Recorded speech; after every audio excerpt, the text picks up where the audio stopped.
નમસ્કાર દર્શક મિત્રો, હું આપની સાથે છું રાખી અંજારિયા। સ્વાગત છે આપનું કચ્છ સુધી ટીવી ન્યૂઝમાં। તો દર્શક મિત્રો, જોઈએ આજના સમાચારો વિસ્તારથી। પશ્ચિમ કચ્છના માનકુવા પોલીસ સ્ટેશન વિસ્તાર હેઠળ આવેલા સેડાતા ભારાપર ગામની સીમા જંગલ વિસ્તારમાં સ્ટેટ મોનિટરિંગ સેલ ગાંધીનગર દ્વારા જુગારધામ પર મેગા દરોડો પાડવામાં આવ્યો હતો। કાર્યવાહી દરમિયાન કુલ 45,27,000થી વધુનો મુદ્દામાલ કબજે કરાયો છે।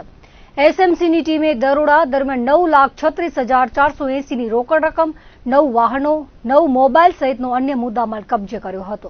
આ કેસમાં જુગારધારા કલમ તેમજ ભારતીય ન્યાય સંહિતાની કલમ હેઠળ ગુનો નોંધવામાં આવ્યો છે।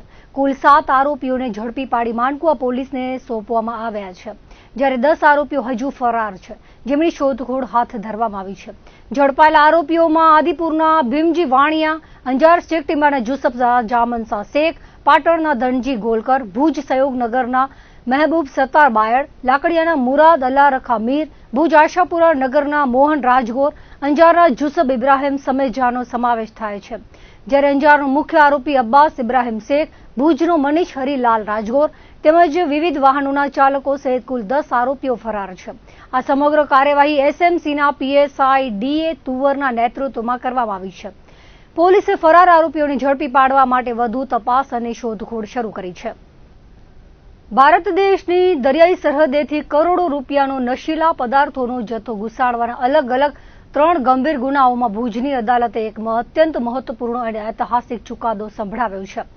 ભુજ કચ્છની 3જી અધિક સેશન્સ અને સ્પેશિયલ એનડીપીએસ કોર્ટના ન્યાયાધીશ વીએ બુદ્ધની અદાલતે આંતરરાષ્ટ્રીય ડ્રગ્સ સ્મગલિંગના નેટવર્કનો પર્દાફાશ કરી કુલ 19 આરોપીઓને દોષિત જાહેર કર્યા છે, જેમાં 18 પાકિસ્તાની નાગરિકો અને 1 અફઘાની નાગરિકનો સમાવેશ થાય છે। કોર્ટે તમામ 19 આરોપીઓને 20 વર્ષની સખત કેદની સજા ફટકારી છે, તેમજ પ્રત્યેક આરોપીને ₹2 લાખના દંડની સજાનો હુકમ કર્યો છે। આ સમગ્ર મામલાની વિગતો મુજબ એટીએસ અમદાવાદને મળેલી બાતમીના આધારે ભારતીય કોસ્ટગાર્ડ અને એસઓજી ભુજ દ્વારા જખૌના દરિયાઈ વિસ્તારમાં સંયુક્ત ઓપરેશન હાથ ધરવામાં આવ્યા હતા, જેમાં વર્ષ 2020, 21 અને 22 દરમિયાન દરિયામાં શંકાસ્પદ પાકિસ્તાની બોટોને આંતરીને તપાસ કરતા તેમાંથી વગર પાસ પરમિટે ગેરકાયદેસર રીતે લાવવામાં આવતો હેરોઇનનો વિશાળ જથ્થો ઝડપાયો હતો।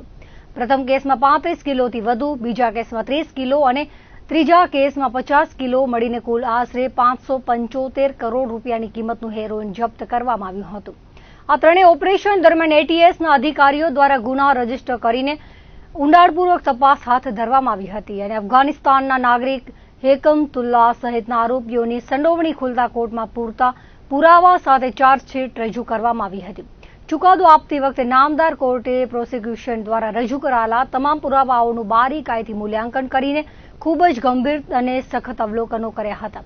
કોર્ટે સ્પષ્ટ તારણ કાઢ્યું હતું કે આરોપીઓ દ્વારા ભારતના યુવાધનને નશાના રવાડે ચડાવવા અને દેશના લોકોને આવા ગંભીર વ્યસનમાં ધકેલવાનું કૃત્ય કોઈ સામાન્ય બાબત નથી। આ ગુનાહિત પ્રવૃત્તિ પાછળ મોટા પાયે નશીલા પદાર્થો સપ્લાય કરી રાષ્ટ્રના આંતરિક માળખાને નબળું પાડવાનું એક સુનિયોજિત વ્યૂહરચનાપૂર્વકનું આંતરરાષ્ટ્રીય કાવતરું ઘડવામાં આવ્યું હતું। અદાલતે ચિંતા વ્યક્ત કરી હતી કે નશાની આ દૂષણ માત્ર વ્યક્તિગત સ્તરની સમસ્યા નથી, પરંતુ તે સમગ્ર રાષ્ટ્ર માટે એક ગંભીર સંકટ બની શકે તેમ છે, જે દેશની આંતરિક સુરક્ષાને સીધી અને ઘાતક અસર પહોંચાડે છે। કોર્ટે તમામ આરોપીઓને એનડીપીએસ એક્ટની અલગ અલગ કલમો હેઠળ કડક સજા ફટકારી આ પ્રકારના રાષ્ટ્ર વિરોધી તત્વોને ક્યારેય સાંખી નહીં લેવાય તેવો મક્કમ સંદેશ આપ્યો છે। આ કેસમાં સરકાર પક્ષે મુખ્ય જિલ્લા સરકારી વકીલ એચબી જાડેજાએ ધારદાર દલીલો કરી હતી અને મહત્વના સાક્ષ્યો તપાસ્યા હતા। મુન્દ્રા ઔદ્યોગિક બંદર તેમજ આસપાસ હજારો કંપનીઓ હોવાથી અહીં માલની આયાત નિકાસ થતી હોય છે। ભૂતકાળમાં મુન્દ્રા વિસ્તારમાં સોપારી, દારૂ સહિતના જથ્થા પકડાઈ ચૂક્યા છે। હવે શંકાસ્પદ ડીઝલ, ખાદ્ય તેલની આશંકાએ રેડ કરવામાં આવી હતી। સૂત્રોએ જણાવ્યું છે કે ગાંધીનગરથી સ્ટેટ મોનિટરિંગ સેલની ટીમ દ્વારા કરવામાં આવેલી કાર્યવાહીમાં અંદાજે 6 જેટલા ટેન્કર ખાલી મળ્યા છે, જ્યારે 1 ટન જેટલો માલ કબજે કરાયો છે। 6 થી વધુ શખ્સોને અટકાવી પૂછપરછ કરવામાં આવી હતી। ભચાઉમાં હત્યાકાંડનો ભેદ ગણતરીના કલાકોમાં ઉકેલીને 2 આરોપીઓ બોલેરો સાથે ઝડપાયા હતા। ભચાઉ પોલીસે સાપરાધ, મનુષ્યવધના ગુનામાં ઝડપી કાર્યવાહી કરી હતી, જેમાં હાજી મખણ જત અને અનવર ઉમર જતને ગણતરીના કલાકોમાં ઝડપી પાડ્યા હતા। આરોપીઓ પાસેથી ગુનામાં ઉપયોગમાં લેવાયેલી મહિન્દ્રા બોલેરો પિકઅપ કબજે કરવામાં આવી હતી।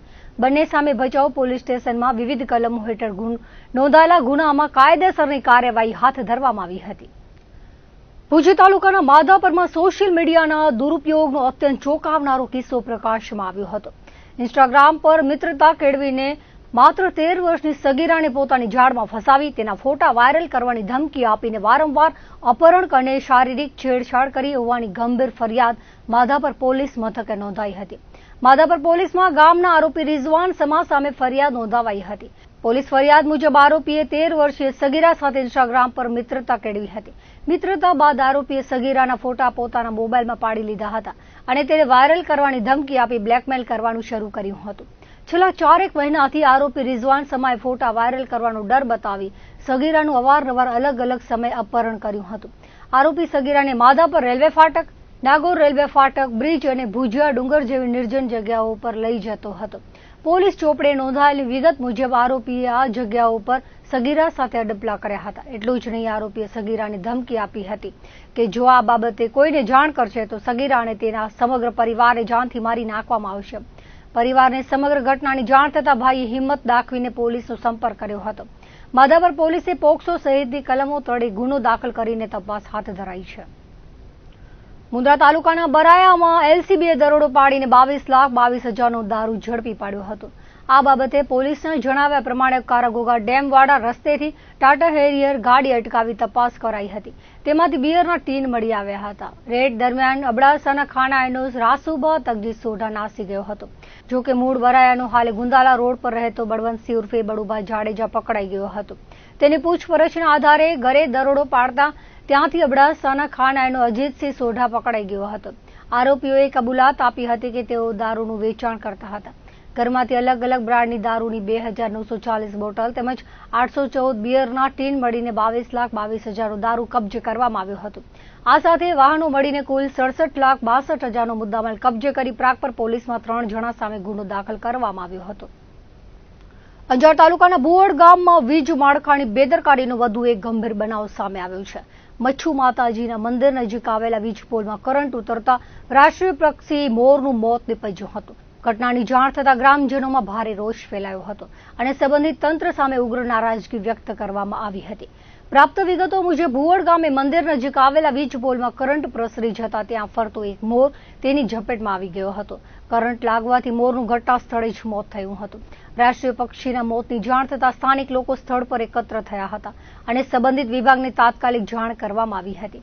ગ્રામજનોના જણાવ્યા મુજબ વિસ્તારમાં આવેલા વીજ પોલો અને વીજ લાઇનોની યોગ્ય જાળવણીના અભાવે આવી દુર્ઘટનાઓ વારંવાર સર્જાઈ રહી છે. સ્થાનિકોએ આક્ષેપ કર્યો હતો કે રિન્યુ પાવર લિમિટેડ દ્વારા સંચાલિત પવનચક્કીઓ અને વીજ માળખામાં સમયાંતરે ખામીઓ સર્જાતી હોવા છતાં પૂરતી તકેદારી અને સમારકામ કરવામાં આવતું નથી. પરિણામે પક્ષીઓ સહિત અન્ય જીવસૃષ્ટિ માટે જોખમી પરિસ્થિતિ ઊભી થઈ રહી છે. સતત બનતી આવી ઘટનાઓ છતાં જવાબદાર તંત્ર દ્વારા અસરકારક પગલાં લેવામાં આવ્યા ન હોવાનું ગ્રામજનોએ જણાવ્યું હતું. રાષ્ટ્રીય પક્ષીના વારંવાર થતા મૃત્યુને લઈને લોકોમાં ચિંતા અને આક્રોશ જોવા મળી રહ્યો છે. ઘટનાને પગલે ગ્રામજનોએ સંબંધિત વિભાગ સમક્ષ રજૂઆત કરી હતી. તેમણે સમગ્ર ઘટનાની ઉચ્ચ સ્તરીય તપાસ હાથ ધરવા, વિસ્તારમાં આવેલા તમામ વીજ પોલોની તકેદારીપૂર્વક ચકાસણી કરવા, જોખમી ખામીઓ તાત્કાલિક દૂર કરવા અને બેદરકારી માટે જવાબદાર વ્યક્તિઓ તથા સંસ્થાઓ સામે કડક કાયદેસરની કાર્યવાહી કરવાની માંગ કરી છે.